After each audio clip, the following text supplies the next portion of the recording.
Hey, salut tout le monde, ici Vincent. Et Yannick. Bienvenue sur la chaîne Le Temps d'un jeu. Aujourd'hui, on vous présente...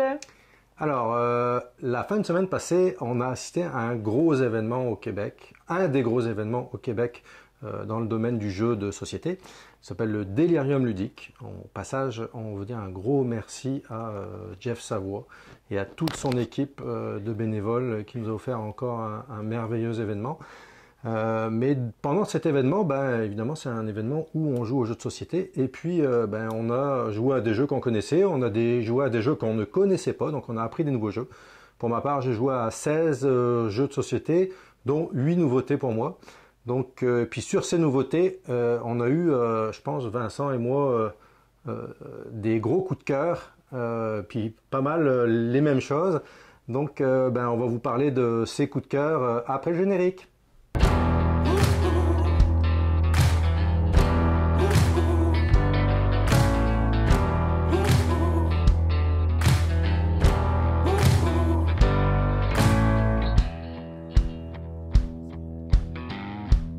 Alors Vincent, toi t'es arrivé un petit peu décalé par rapport à moi à cet événement-là. J'ai eu la chance de faire une journée de plus que toi, mais t'as quand même joué à pas mal de jeux aussi sur cette fin de semaine. Et puis c'est ça, on a eu, je pense essentiellement deux gros coups de cœur. Moi, je disais que j'ai eu 8 nouveautés. Toi, c'est quoi les nouveautés auxquelles tu as joué sur cette fin de semaine? Bien sûr. Et puis en passant, là, moi, c'était ma première expérience là, au Delirium. Là, puis quand tu disais là, qu'on avait besoin de toute la fin de semaine, maintenant, je comprends mieux. Parce que pendant la fin de semaine, tu as dit que tu avais joué à 16 jeux, mais j'ai eu le temps d'en tester 9. Il y a vraiment plein de choses qui... Il y a vraiment plein de choses qui se passent et il faut vraiment filtrer à quoi tu joues. C'est pas nécessairement évident. J'ai appris de cette première expérience-là et je vais me réserver une fin de semaine complète l'année prochaine. J'ai joué à 16 jeux, puis je te dirais que par rapport... Mais c'est toujours pareil, ça dépend si tu joues des gros jeux ou pas. Mais il y en a qui jouent à beaucoup plus de jeux, d'autres beaucoup moins. J'ai déjà vu des Twilight Imperium installés qui ont duré toute la journée. Donc c'est vraiment, on va là pour s'amuser, on joue aux jeux auxquels on a envie de jouer. Donc après, la quantité de jeux, ça n'a pas d'importance. L'importance, c'est d'avoir beaucoup de plaisir. En fait, le jeu, en fait, dans mon top, là, on parlait, moi, on a sensiblement les deux mêmes. Là, je pense pas le premier que je parlerais, ce serait Age of Rome. Oui. Age of Rome, on l'a essayé à la première journée que j'étais arrivé. L'édition à laquelle on a joué était vraiment extrêmement belle avec des tuiles en acrylique, le plateau de jeu avec des couleurs extrêmement vives. C'est un système où tu dois placer. En fait, tu dois payer avec tes ressources, en fait, les différentes tuiles qui représentent des bâtiments, que ce soit militaire, commercial, que ce soit politique. Et en fait, ensuite, lorsque tu as payé en fait, ces bâtiments-là, tu vas pouvoir les activer en plaçant des partisans dessus qui t'amènent différents bonus. Et dépendamment parce que le plateau est divisé en 4 sections, et ce que les autres joueurs construisent à leur tour de jeu, ça se peut que ces bâtiments-là te reviennent à un moment donné parce que c'est un plateau en fait qui tourne, un plateau d'action, j'appellerais, où que tu dois faire, ça se peut que ton plateau fasse un quart de tour, un demi-tour, et en fait tu te ramasses avec les tuiles des autres, puis ça peut te bonifier comme ça peut te nuire parce que c'était pas nécessairement ta stratégie, mais tu sais, il y a différentes possibilités en fait dans ce jeu-là. Tu as un avenue militaire où tu peux placer en fait tes bonhommes en bas du plateau sur 3 différents territoires. Et si tu as la majorité, ça t'apporte des bonus. Le fait de construire en fait différents niveaux d'un bâtiment, exemple militaire. Il y a 3 niveaux. Il y a 3 niveaux. Puis plus que tu montes en niveau, plus que ça te demande de ressources, de gérer tes ressources, mais plus que les points de victoire sont importants. Tu as un système de vote aussi avec la personne qui nous a montré le jeu, qui est le vote au Sénat, le vote au Sénat qui est pas en fait à négliger parce qu'au moment que tu es capable d'avoir 3 votes de ta couleur en fait en continu, mais tu fais des points, puis la personne elle l'a fait à plusieurs reprises, puis elle a pris une avance là, quand même assez astronomique là, sur le jeu. On ne connaissait pas le jeu. Au passage, un gros merci à Ariel, je ne veux pas écorcher son nom, mais je crois que c'est Laforge de On est Game en fait, qui a un Twitch de jeux de société. Un gros merci à lui de nous avoir expliqué ce jeu, parce que il a expliqué ça d'une très belle et bonne façon, Et c'était très agréable de jouer avec lui en plus.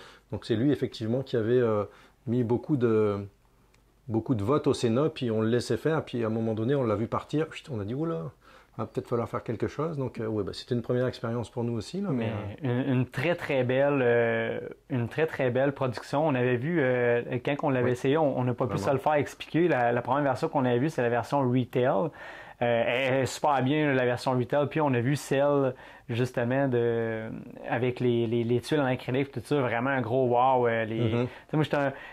Moi, des jeux ternes, j'aime pas ça. Là. Fait que, tu sais, quand les couleurs sont flash, puis c'est le cas. Hein. C'est comme un peu à Noël. À Noël, tu verras pas chez nous un sapin argenté. Là, c'est multicolore. Il y a pas de, mais tu sais, il y a vraiment des belles couleurs vives. Il y a vraiment un très beau matériel. J'ai été agréablement surpris. Je pense qu'avec les années, des fois, je me fais un petit peu trop aux statistiques qui se fait sur BGG, puis des fois, à cause de ça, je pense qu'il y a des jeux qui passent sous mon radar à cause de ça. Fait que j'essaie de... Mais c'est le visuel, c'est ce que tu vois en premier. Hein, puis, mais vraiment, une très belle découverte. Allez voir ça en vidéo. Edge of Rome est vraiment une très belle découverte pour moi au Delirium ludique. Ben, écoute, moi aussi, ça a été un énorme coup de cœur, Edge of Rome. C'est pas un jeu qui est compliqué en soi. Non. Une fois qu'on a compris les mécaniques de jeu, ça joue très bien. Les tours sont quand même très rapides. Et on a joué, je crois, 2 heures à peu près à ce jeu-là. Donc, on était 3 débutants. Donc, c'est quand même, je dirais, respectable. 2 heures pour un nouveau jeu à 4. Et 2 heures avec explication. Avec les explications, effectivement.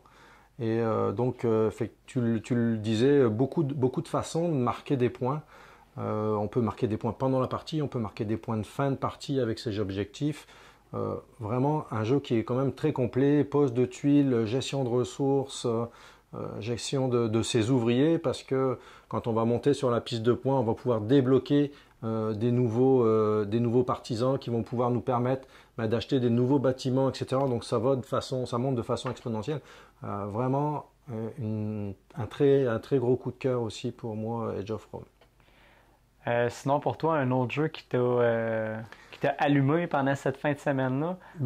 Comme je disais tout à l'heure, j'ai essayé 8 nouveaux jeux. Je vais essayer de vous les donner. Je ne rentrerai vraiment pas dans le détail, juste pour...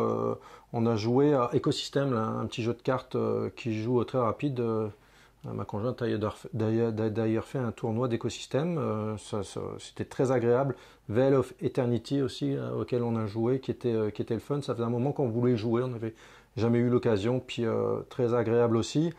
On a joué, ça c'est un jeu que j'avais amené, mais auquel je n'avais jamais joué, c'est La Rivière de l'Or, qu'on a beaucoup aimé aussi.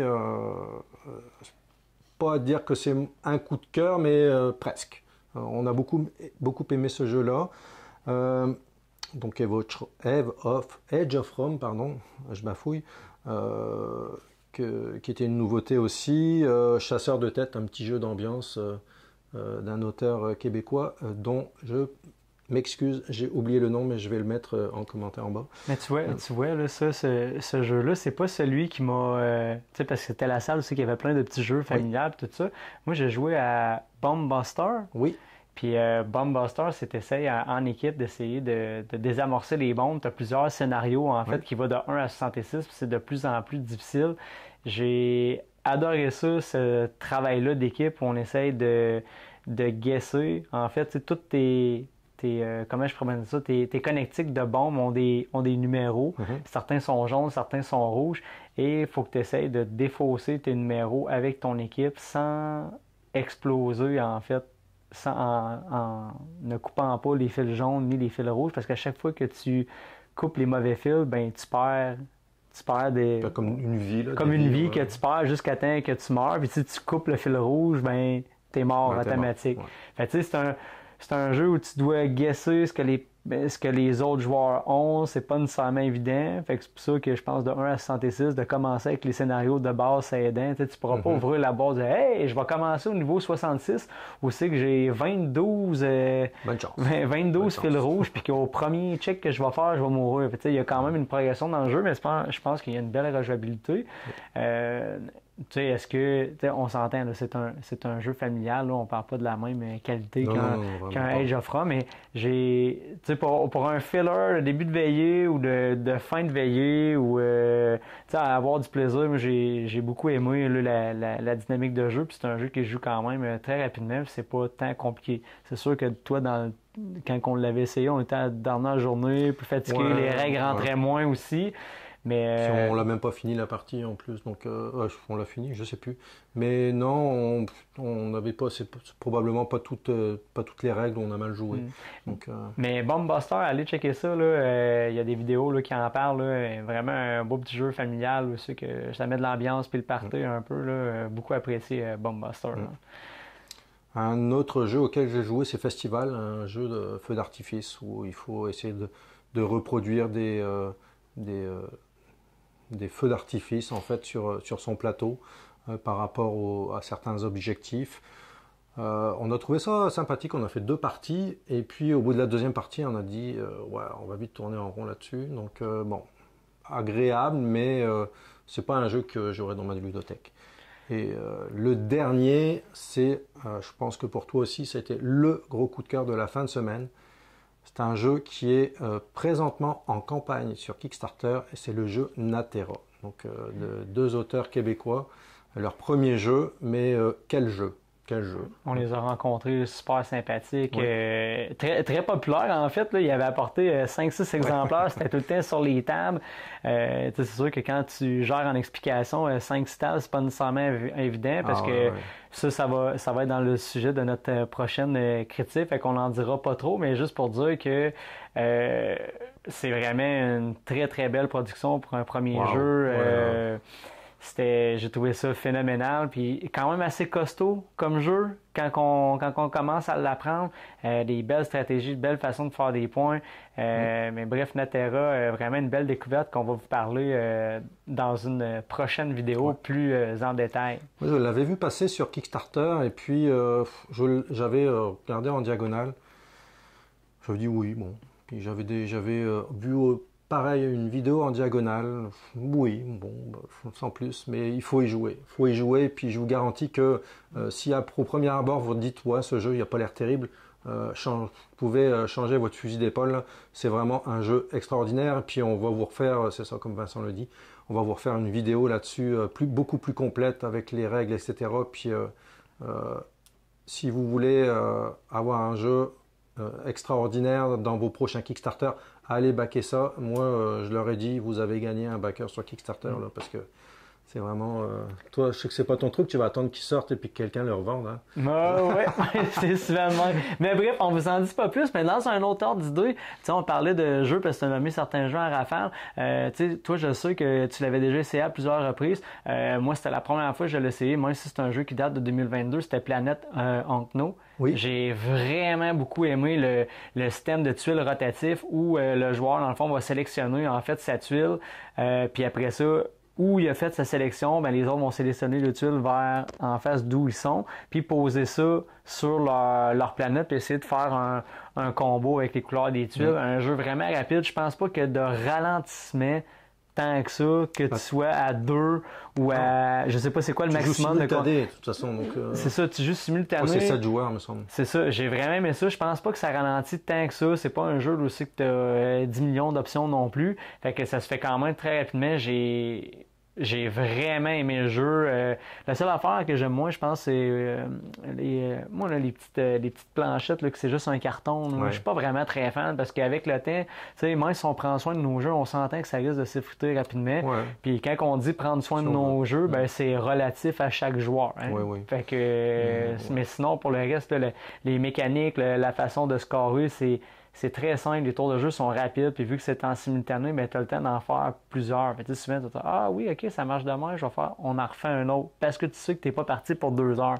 Puis dans une fin de semaine dans laquelle on était, ben oui, on a vu des gens jouer à Voidfall.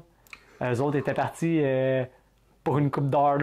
Ils étaient vraiment partis pour une coupe d'heure. Tu parlais des petits plateaux. Oui, c'est vrai que les planètes sur lesquelles on va placer nos tuiles, nos rovers, nos météorites, etc., c'est du carton fin. Mais je pense qu'il y avait deux solutions. pour eux, au niveau de la production, c'était faire ça, ce qu'ils ont fait, et ajouter beaucoup de rejouabilité dans le sens où tu as beaucoup de planètes, c'est recto verso, et puis il y a vraiment plusieurs feuilles cartonnées, donc chaque planète va avoir des avantages, des inconvénients différents. S'ils avaient fait des cartons plus épais, est-ce qu'il y aurait eu autant de nouvelles planètes?